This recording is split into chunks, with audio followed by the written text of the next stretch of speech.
नमस्कार। World news में आज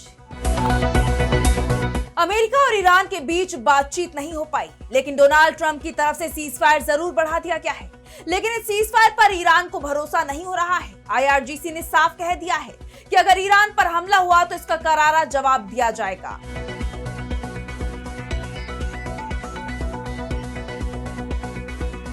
पश्चिम एशिया में कभी भी जंग शुरू हो सकती है। ट्रंप ने सीजफायर की कोई समय सीमा तय नहीं की है। ईरान का दावा है कि अमेरिका और इजराइल ने हमले का दिन तारीख तय कर लिया है, लेकिन इस बार ईरान ऐसा पलटवार करेगा जिसका अंदाजा भी अमेरिका को नहीं है। इस बीच रूस की तरफ से भी सीजफायर कराने का प्रस्ताव सामने आया है, लेकिन इस पर अमेरिका ने ठंडा रुख दिखाया है। अमेरिका के राष्ट्रपति का कहना है कि ईरान जब चाहे तब हम बातचीत को तैयार हैं, जबकि इससे पहले ट्रंप लगातार कह रहे थे कि इस्लामाबाद वार्ता ईरान के कहने पर हो रही है और ईरान शुरुआत से ही कह रहा था कि ट्रंप झूठ बोल रहे हैं, हम इस्लामाबाद नहीं जा रहे हैं। ईरान के इस कदम से ट्रंप का बिगड़ा खेल। ईरान ने अमेरिकी प्लान फेल कर दिया है। इन सब पर हम करेंगे विस्तार से चर्चा, लेकिन आइए जरा उन खबरों को भी देख लें जिन पर आगे होगी बात। ट्रंप के दावों पर अमेरिकी रक्षा मंत्रालय ने उठाए सवाल। रिपोर्ट में दावा, ईरान की सेना अभी भी मजबूत, लंबी जंग में नहीं टिकेगा अमेरिका। जापान ने हथियारों की बिक्री को लेकर बदली अपनी नीति। अब दूसरे देशों को हथियार बेच सकेगा जापान। दूसरे विश्व युद्ध के बाद से विनाशकारी हथियारों से जापान ने बना ली थी दूरी। ताइवान के राष्ट्रपति को चीन ने घर में ही किया नजरबंद। चीन की रणनीति के चलते देश से बाहर नहीं निकल पा रहे हैं ताइवान के राष्ट्रपति। और चलते चलते में देखेंगे मंगल पर जीवन के संकेत को। नासा के रोवर ने भेजी तस्वीरें, उड़ते हुए दिखाई दिए छोटे छोटे कीड़े। इन सभी खबरों पर हम विस्तार से करेंगे बात, लेकिन पहले एक नजर हेडलाइंस पर। अमेरिकी परमाणु वैज्ञानिक एंड्रयू हाक को पेंटागन से निकाला गया बाहर। अजनबी के साथ संवेदनशील जानकारी शेयर करते हुए कैमरे में हुए कैद। सरकार ने दिए जांच के आदेश। ईरान की सरकारी मीडिया ने किया आसिम मुनीर की तीखी आलोचना। कहा, पाकिस्तान डबल गेम खेल रहा। पाकिस्तान को बताया अमेरिका की आगे झुका हुआ। नेपाल में हलचल तेज। पीएम बालेन शाह के खिलाफ प्रदर्शन हुआ तेज। टैक्स बढ़ाने और छात्र संघ पर लगे बैन से लोगों में नाराजगी। यूएन महासचिव पद की उम्मीदवार मिशेल बाचेलेट का बयान। यूएनएससी में तत्काल सुधारों की जरूरतों पर दिया बल। परिषद की स्थायी अस्थायी श्रेणियों में प्रतिनिधित्व बढ़ाने का किया समर्थन। अमेरिका और ईरान के बीच इस्लामाबाद वार्ता खटाई में पड़ गई है, क्योंकि ईरान ने साफ कह दिया है कि बातचीत तभी होगी जब अमेरिका अरब सागर से अपनी घेराबंदी को हटाएगा। जबकि अमेरिकी राष्ट्रपति डोनाल्ड ट्रंप की तरफ से बयान आया है कि पहले ईरान को डील करनी होगी, उसके बाद हॉर्मुज की घेराबंदी हटाई जाएगी। ईरान और अमेरिका अपनी जिद पर अड़े रहे, जिसके चलते ईरान ने अपनी डेलीगेशन को इस्लामाबाद नहीं भेजा, क्योंकि ईरान बातचीत को तैयार नहीं हुआ। ट्रंप जरूर हर घंटे ईरान पर अपडेट लेते रहे और ईरान को धमकाते रहे कि बातचीत में शामिल नहीं हुए, डील नहीं की तो अमेरिका ईरान पर बम गिराना शुरू कर देगा, सब कुछ तबाह कर देगा। लेकिन ईरान ने ट्रंप को जवाब दे दिया कि हम जंग की ही तैयारी कर रहे हैं और हमें यह भी पता है कि अमेरिका बातचीत की आड़ में ईरान पर हमले की साजिश कर रहा है। ईरान ने अपनी तैयारी का प्रदर्शन भी किया जब तेहरान की सड़क पर उसने अपनी मिसाइल उतार दी। इसके वीडियो भी वायरल हो रहे हैं। तेहरान जब अमेरिका के सामने नहीं झुका, ऐसे में ट्रंप के सामने कोई रास्ता नहीं बचा था। वो जंग से बाहर निकलने की जो कोशिश कर रहे थे वो पूरी तरह से फेल हो गई। जेडी वैंस जो इस्लामाबाद जा रहे थे उन्हें रोक दिया गया और फिर सीजफायर को आगे बढ़ाने का ऐलान कर दिया। अब इसके लिए भी ट्रंप ने पाकिस्तानी फील्ड मार्शल आसिम मुनीर और पीएम शहबाज शरीफ को क्रेडिट दे दिया है, क्योंकि ईरान ने साफ कह दिया था कि जंग ही होनी चाहिए, जिससे अमेरिका की जंग लड़ने की इच्छा पूरी हो जाए, जो कभी एक देश पर तो कभी दूसरे देश पर हमला करता रहता है। ऐसे में ट्रंप के सामने मुश्किल थी और उन्होंने पाकिस्तान को सीजफायर आगे बढ़ाने का जिम्मेदार बता दिया। कह दिया कि मुनीर और शहबाज के कहने पर मैं सीजफायर को आगे बढ़ा रहा हूं, लेकिन कब तक ये बताना शायद वो भूल गए।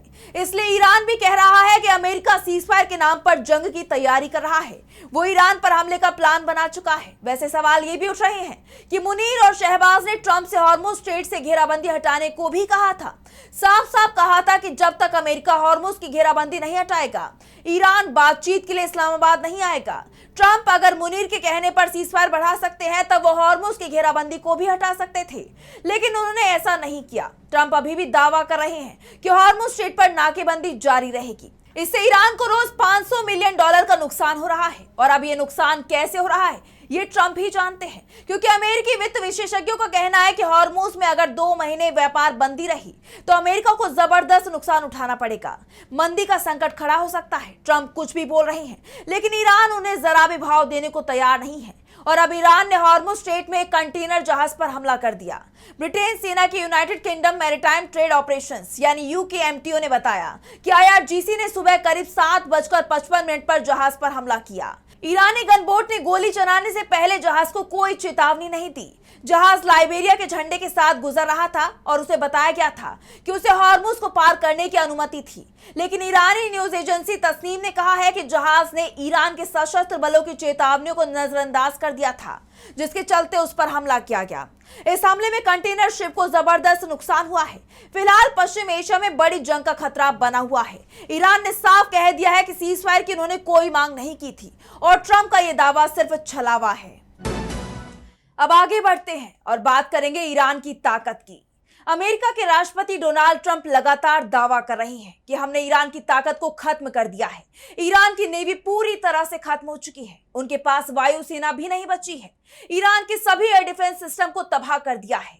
ईरानी आसमान पर अमेरिका का दबदबा है। वहीं ईरान की तरफ से दावा किया गया है कि उसने सीजफायर के दौरान भी तेजी से मिसाइल और ड्रोन बनाए हैं, जिनका इस्तेमाल वो जंग में करेगा। कई रिपोर्ट में तो यहां तक कहा गया है कि फरवरी में ईरान के पास जो क्षमता थी उसका 70% मिसाइल और ड्रोन उसके पास अभी भी मौजूद है। वैसे ट्रंप के दावे पर अमेरिकी ही भरोसा नहीं कर पा रही हैं। और अब अमेरिकी रक्षा विभाग यानी पेंटागन की एक खुफिया रिपोर्ट सामने आई है, जिसमें कहा गया है कि ट्रंप जो कुछ बोल रहे हैं वो सब झूठ बोल रहे हैं।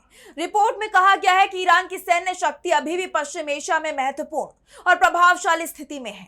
उसके सैन्य ढांचे को कमजोर नहीं किया जा सका है। वहीं दूसरी तरफ अमेरिका की स्थिति को लेकर जो रिपोर्ट सामने आई है वो और भी ज्यादा चौंकाने वाली है। अमेरिकी रक्षा विभाग के हालिया आंतरिक स्टॉक आकलन से पता चलता है ईरान से 40 दिन की जंग अमेरिका को बहुत भारी पड़ी है। अगर ईरान के साथ एक बार फिर से जंग शुरू होती है तो अमेरिका को मिसाइल और गोला बारूद की कमी का सामना करना पड़ सकता है। CNN ने centre for strategic and international studies यानी CSIS की रिपोर्ट के हवाले से कहा है कि 7 हफ्ते की जंग में अमेरिकी सेना ने सटीक मार करने वाली मिसाइलों के भंडार का करीब 45% हिस्सा खर्च कर दिया है। रिपोर्ट में यह भी बताया गया है कि अमेरिका के थर्ड एयर डिफेंस की मिसाइलों का स्टॉक फरवरी के मुकाबले आधा रह गया है।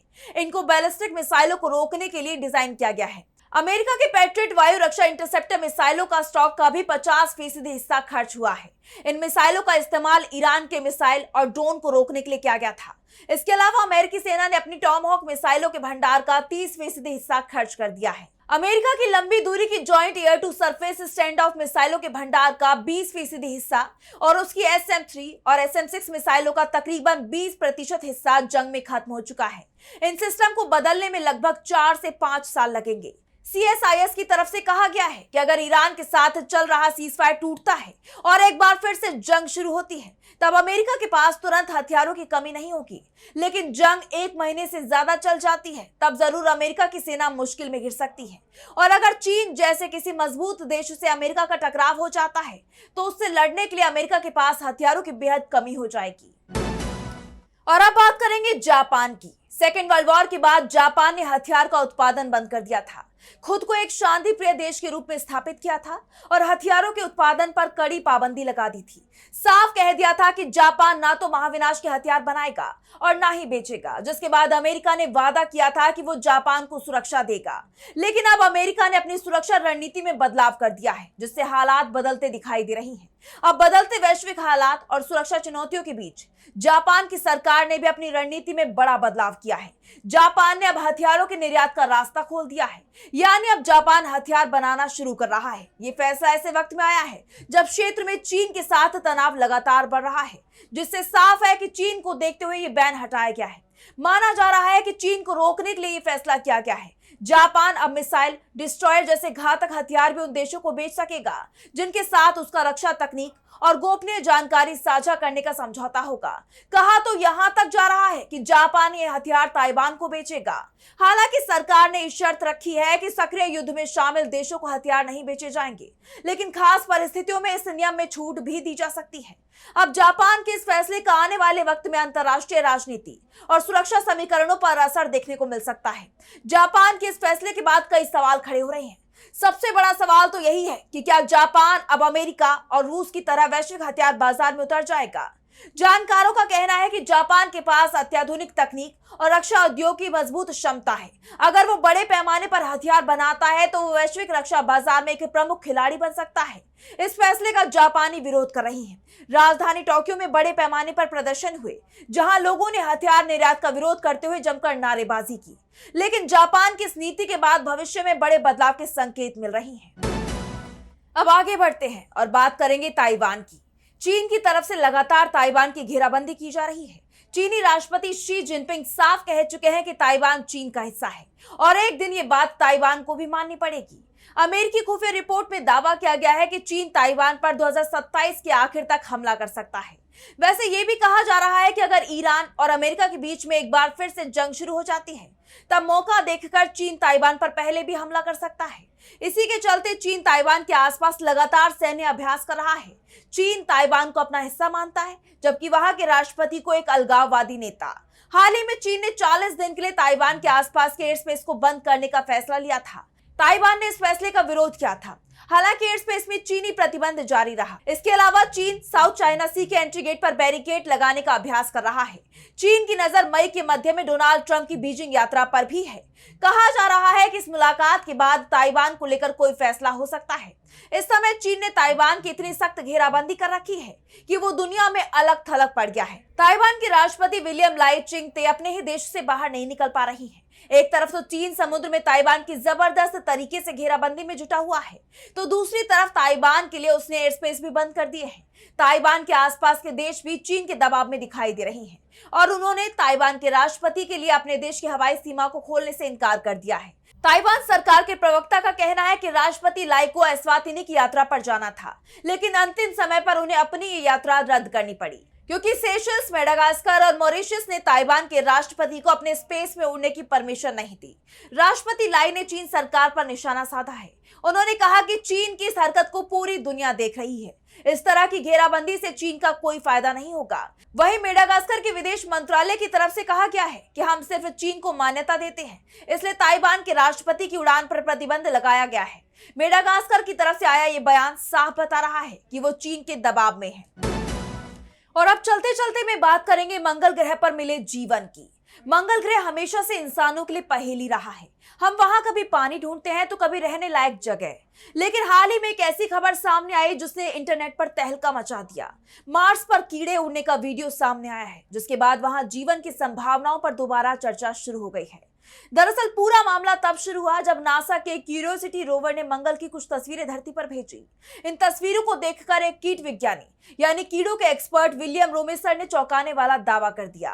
उन्होंने कहा कि मंगल की चट्टानों के बीच उन्हें पंखों वाले कीड़े, टांगों वाली आकृतियां और यहाँ तक कि छिपकली जैसे जीव भी दिखाई दिए हैं। उन्होंने तो यहाँ तक कह दिया कि मंगल पर जीवन पहले भी था और आज भी है। जब इस दावे की गहराई से जांच की गई तो ज्यादातर वैज्ञानिकों ने इसे मानने से इनकार कर दिया। इसके पीछे एक बहुत ही दिलचस्प वजह है, जिसे विज्ञान की भाषा में पेरिडोलिया कहते हैं। ये बिल्कुल वैसा ही है जैसे बादलों को देखकर उसमें किसी जानवर या इंसान का चेहरा दिखने लगता है या कोई रस्सी हमें सांप की तरह लगती है। इसी को पेरिडोलिया कहते हैं। हमारा दिमाग अनजान चीजों में भी जानी पहचानी आकृतियां ढूंढने का आदी है। मंगल पर जो कीड़े या छिपकले दिखने का दावा किया जा रहा है, वैज्ञानिकों के मुताबिक वो असल में अजीब आकार की चट्टानें हैं। मंगल पर लाखों सालों से चल रही तेज हवाओं और धूल भरी आंधियों ने वहां के पत्थरों को रगड़ कर ऐसे टेढ़े मेढ़े आकार दे दिए हैं, जो कैमरे की फोटो में कभी कीड़े मकोड़े जैसे नजर आते हैं। फिलहाल वैज्ञानिकों के पास ऐसा कोई ठोस सबूत नहीं है कि वहां कोई कीड़े मौजूद हैं। मंगल एक बहुत ही सर्द और सूखा ग्रह है, जहां ऑक्सीजन की भी भारी कमी है। हालांकि वैज्ञानिक अभी भी वहां सूक्ष्म जीव होने की तलाश कर रही हैं, जो आंखों से नहीं दिखते। तो फिलहाल मंगल पर उड़ने वाले कीड़े सिर्फ एक नजर का धोखा ज्यादा लगते हैं। लेकिन इन तस्वीरों ने वैज्ञानिकों और हम जैसे आम लोगों के मन में फिर से वही सवाल छेड़ दिया है कि क्या इस ब्रह्मांड में हम अकेले हैं। इसका जवाब शायद आने वाले सालों में मंगल पर उतरने वाले नए मिशन दे पाएं। लेकिन फिलहाल वर्ल्ड न्यूज में बस इतना ही। देश और दुनिया की तमाम बड़ी खबरों के लिए देखते रहिए टीवी लाइव। नमस्कार।